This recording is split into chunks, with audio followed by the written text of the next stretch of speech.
Shalom, Isha. Want to start off as always by giving all praise to Yahweh, Hashem Yahushua, Hashem Makar double honors to the apostles of GMS and honors to you brothers doing the work in truth, what sincerity. This one's more advice, rather than more scriptures, just for brothers that might be looking for jobs, just can't seem to find anything. Obviously, there's a spiritual aspect of things where, it's the Lord giveth and the Lord taketh away. Right, it's all up to the Lord, whatever happens. And also, it's always good to pray. But, one thing, that's not what I want.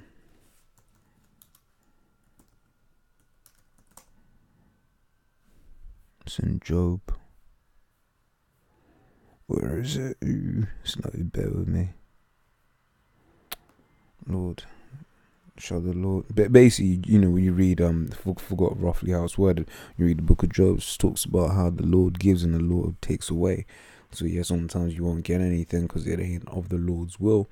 Of course, you pray, you see, because ultimately that's what it is. But one thing is you can just help yourself out as well by when you put together your CV, just to look at certain basic things, certain issues, certain fix basic mistakes, right? There's a guy at my workplace that's doing a lot of hiring, so I've been asking a lot of questions, this, that, and the other, and sometimes it's, you are up to, whether you get the job or not, or the interview or not, it's literally up to whoever's interviewing you or whatever, what have you. Even the role that I'm at, if it was this new guy that had interviewed me or whatever, I wouldn't be there, which goes back to the point I was making. It's all the Spirit, it's all the Lord. But what I want to talk about is just simple mistakes that people, that I've seen that people make, this, that, and the other. The first being CVs that are too long. I can speak about here in England, whether it's the same and stuff in America, I don't know. But, they usually say your CV isn't supposed to be more than 2 pages long, right? Because then you also got to remember these girls are reading hundreds of CVs a day. There was one geezer who was applying for a role. Geezer put over 10 pages, in his CV. And then the recruiter guy, he didn't even read it. He just like, what the hell is this? And he just put it away. And this is by recommendation. This geezer was by recommendation of another colleague. And even he was like, dude, why are you giving him 13 pages or 14 or whatever? Right? 13. Right? So yeah, I got some here as well. And all things like grammar. Sentences that are too long. Sentences that kind of don't make sense. And gaps, unexplained gaps in employment, this and the other. These things are things that recruiters don't really like, right? There is a software called Grammarly, Grammarly. Like, they have a free version which is quite toned down, and you can't really give it context, but it does an okay-ish job at spotting the blatant errors, so it's good to run it through that. Also tweaking your CV for the role that you're applying for, that helps as well, because you have a CV that you just send to everyone, right? But this role that you're applying for may have more social aspect to it. So maybe you don't want to, you want to put the technical stuff, but you might want to put more social things in there because that's beneficial for the job, right? So that's something that's also useful, right? So I got some here from guys who do this for a living, right? It says roles and responsibilities, you need to tailor exactly to each particular job that you apply for, so it's vital that the job titles and the responsibilities you include in your CV are relevant, right? It says experience, right? And that's another thing, because he saw, when I was skimming through this article here, basically what I observed is that, she basically goes on and says that she actually doesn't even look at like degrees and all of that crap. Education, it's all about experience. Experience is key. right? Your skills, and make sure that you write your skills out in a coherent manner, right? Ensure education, ensure you highlight relevant educational certificates. It's easy to read, and in no inconsistencies, relevant language. Here it goes on to say, avoid excessive jargon and be mindful that the person reading it may not be technical or industry expert. However, they will know what to look for. And an example for that is in tech, you have this thing called low-level programming and high-level programming. Right now, I'm a high-level programmer, and people who don't know what anything about software will think, "Oh, yes, this guy's being proud. Oh, he thinks he's on such a high level." When actually, it's the opposite. High-level programming mean you don't actually touch a lot of the core functionings of an operating system, whereas low-level code is, the really difficult stuff that because if you imagine, high-level code is built on top of low-level code. Right, it's literally like a ladder where the bottom is where you get the really nitty gritty stuff. Now, a recruiter who doesn't know this, he's going to be like, oh, okay, whatever, what have you. Although there is a balance to that where you also want to show the skills that you do have and that you do know what it is that you're talking about. Right, yeah, it goes on to say, format and label, ensure your CV is formatted in such a way that the recipient will be able to open it easily. So basically just give it a PDF or something. More time Google Chrome can open a PDF, and most people have have Acrobat Reader installed. So a PDF or a Word document, and also this thing here, and this one I got to take with a pinch of salt, right? Because the way it starts is a bit off. There's just a Jake woman here. Well, something that was in there that was just stood out. I was like, I don't know if I can trust you, right? But some of the points are, interesting. Right, it says most recent roles. So I'm generally trying to figure out what this person's current status is and why, if they might be interested in your new role, right? And that's just the hell in this kingdom, because people ask you, oh, why do you want to work here? Because I need a fucking job. That's why I want to fucking work here. Right? I'd much rather be at home doing what I want to do instead of slaving around for you. Right? Company recognition. Yeah, this not even gonna lie. That's just not something I would put in a published, in somewhere like LinkedIn, as with my face all over it. Right, because that is another thing that I've heard. So you let's say you've got the degrees or whatever that Esau wants, you've got the experience, you actually get the interview, but then you come in and you're talking quite slang. Esau's immediately just gonna look at you like, look, man, this ain't the geezer that we want. He's of this background, and then they're already putting you in certain categories. Or can we actually trust this guy? Because they're basically putting you in a group with basically niggas, which is just hell, because that's why everyone has a fucking a voice that they use when they're around Edomites, man. Right?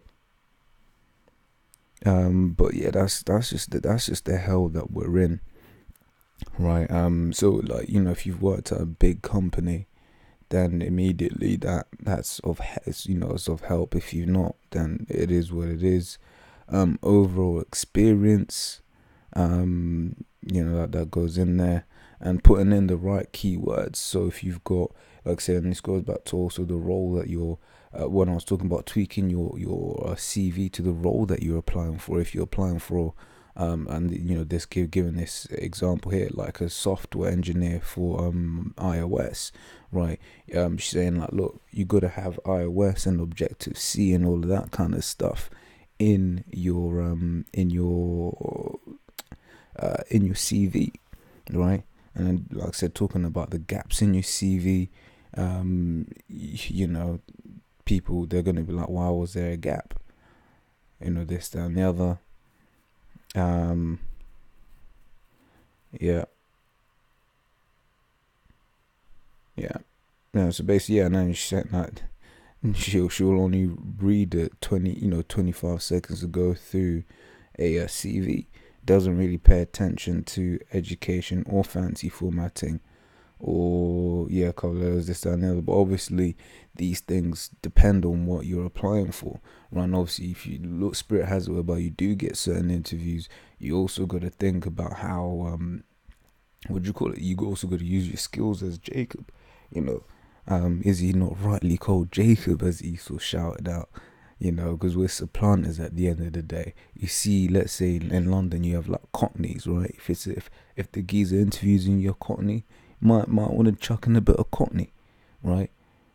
He might put in a joke here and there. Just basically jake it up and put the spirit on it, right? But the balance to all of this is it's all up to the Lord whether you get certain things.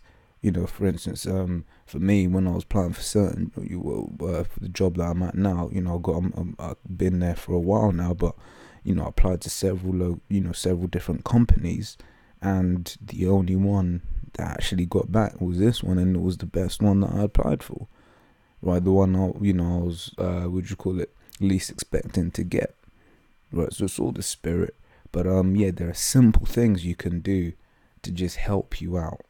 Like I said, CVs that are too long, contact details that are incorrect, right? Let's say they do like you, and then now they're trying to contact you and they can't contact you, right? Then they're thinking, is this guy, does this guy actually want the job? Is he serious? This, that, and the other.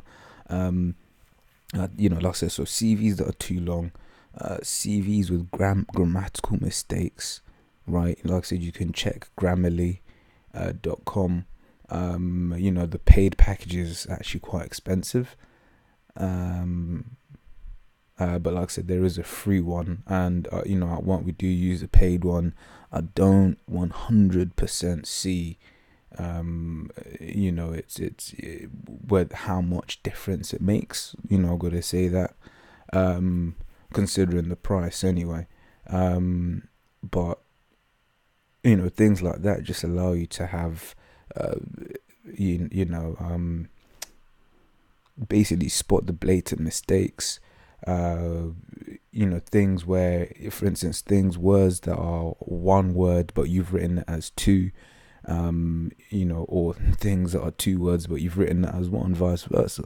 All of these things will stand out, right? Would you call it? Education, like I said, education doesn't really matter. And references, when you put your references, you'll always put available on demand.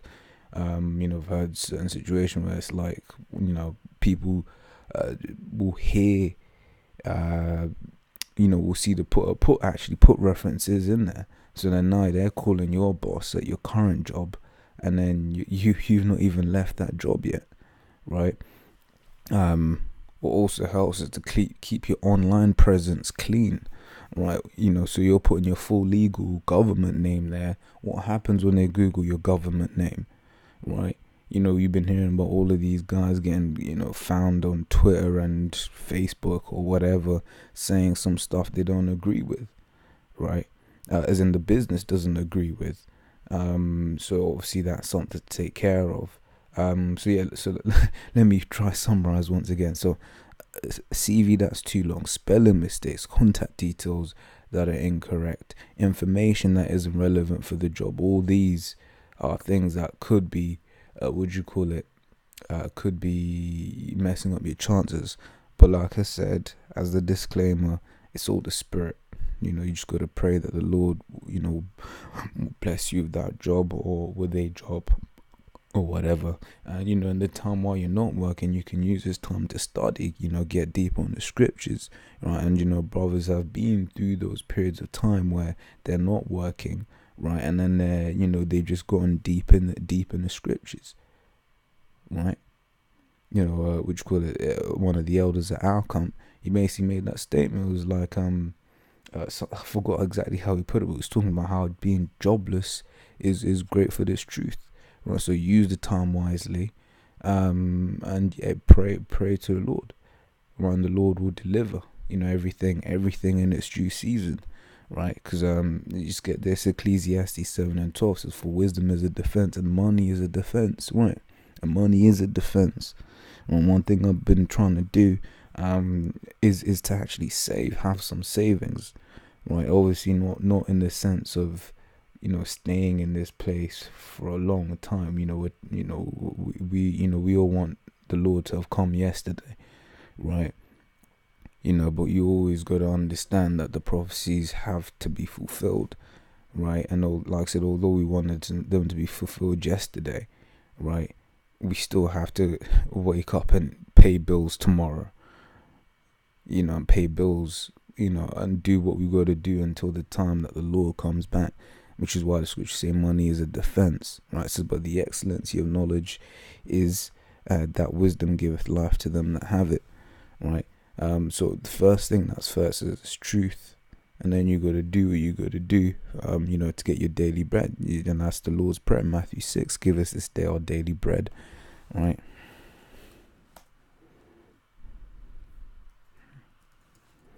Right. Matthew 6:11 says, "Give us this day our daily bread," right? And that's what it's all about. It's about having daily bread. It's not about comfortability, right? Because this isn't our rest, as the scriptures say here, Micah 2:10 says, "Arise ye and depart, for this is not your rest, because it is polluted. It shall destroy you, even with a sword destruction." Right, so things won't be easy. You will go ups and you will go through downs, but you just gotta have faith, right, that the Lord will deliver you from, whatever difficulties you're having, right? Get one of my favorite scriptures, Sirach 2:10 says, "Look at the generations of old, and see, did ever any trust in the Lord and was confounded, or did any abide in his fear and was forsaken, or whom did he ever despise that he called upon him?" Right, so basically this, look at the generations of old, is saying look through the history books, look through the stories of the men that were pleasing in the eyes of the Lord. Did the Lord ever forsake them? No. Did they leave him? Did he ever leave them wanting? No. The Lord always brought up, basically came to their aid, right? Because it was in his power to do so, right? Or whom did he ever despise that called upon him, right? If you call upon the Lord in earnest and sincerity, the Lord will hear your prayer. Sometimes it ain't the answer that you want, right? But you just gotta do what you gotta do. You gotta keep it moving, right? So yeah, hopefully that's been of use to someone, because like I said, we've been getting a lot of CVs in, and they're just some basic mistakes, and these are from people in the world, right, that have all the, that obviously you will get Jake that are under the curses and that, but these people, they ain't necessarily under the curses, and then they're getting this wrong, right? So like I said, hopefully it's been edifying. Hopefully you can use it, and keep in mind that there is spiritual aspects behind this. I just got to put that out there, before this gets taken the wrong way. But yeah, let's see if there's anything else I want to touch on. Obviously, as the apostles been bringing out as well, in the meantime, you can also get like those Uber jobs, those we call it's called a gig economy here, in the UK. I don't know if that's a term used in America, I don't know, but the gig economy, where you can just kind of get a job doing this, get a job doing that, all kind of like in your own time, in your free time. You can even do that as well, if this method, if the typical putting in your CV way doesn't work for you, but if that's what you're looking for, or whatever, what have you, these are some things to look out for. So yeah, like I said, Lord's all that's been of use to someone. And yeah, I'll say shalom.